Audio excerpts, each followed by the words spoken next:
আজকে রসুলের আদর্শ যদি আমাদের বুকে থাকতো, মানুষের ক্ষতি তো আমরা করতাম দূরের কথা, আমরা একটা পশু পাখির সাথেও অন্যায় করতাম না, ঠিক কিনা? বুখারীর হাদিস শোনাচ্ছি, আল্লাহ রসুল সাল্লাল্লাহু আলাইহি ওয়াসাল্লাম প্রাণীর সাথে কিভাবে আচরণ করতে হবে, মানুষের সাথে অন্যায় তো দূরের কথা, মানুষ হত্যা তো দূরের কথা, ইসলাম শিখিয়েছে একটা প্রাণীর সাথে কেমন আচরণ তোমাকে করতে হবে।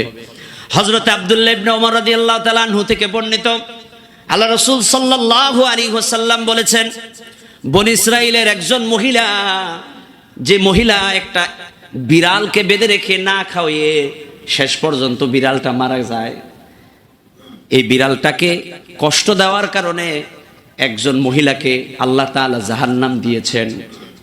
বুখারীর আরেকটি বর্ণনা এসেছে, একজন খারাপ মহিলা, একজন পতিতা মহিলা, একজন পতিতা খারাপ হওয়ার পরেও সে যখন দেখলো একটা কুকুর পানির কারণে ছটফট করছে, জিহ্বা বের হয়ে আসছে, বুখারীর বর্ণনার মধ্যে এসেছে নবীজি সাল্লাল্লাহু আলাইহি সাল্লাম বলেন, ওই খারাপ মহিলাটা কুকুরের তৃষ্ণার্তের কারণে, কুকুরের এই পানির, কুকুরের এই কষ্টের কারণ বুঝে মহিলাটা তার পায়ের মোজা দিয়া, কাপড় দিয়া কিছু পানি উঠাইয়া একটা তৃষ্ণার্ত কুকুরকে পানি পান করানোর কারণে আল্লাহ তাআলা ওই মহিলাকে মাফ করে জান্নাত দিয়েছেন। সুবহানাল্লাহ।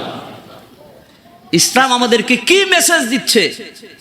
ইসলাম আমাদেরকে মেসেজ দিচ্ছে, মানুষ হিসেবে একটা পশুর সাথেও অন্যায় করা যাবে না, ঠিক কিনা বলুন?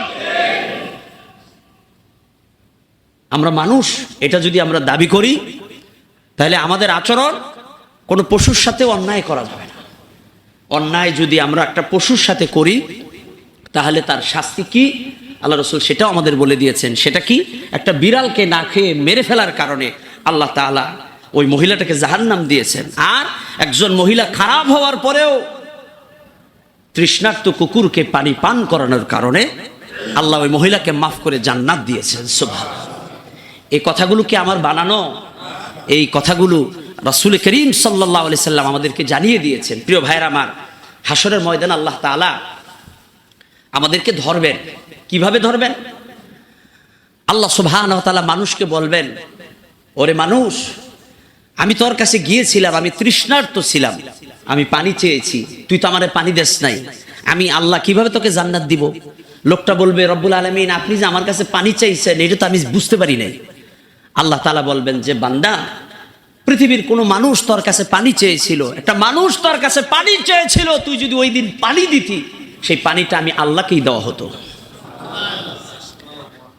তাহলে সৃষ্টির সাথে সৃষ্টির আচরণ কেমন হবে? আল্লাহ তাআলা তার হাবিবের মাধ্যমে আমাদের কাছে সেই মেসেজগুলো দিয়েছেন।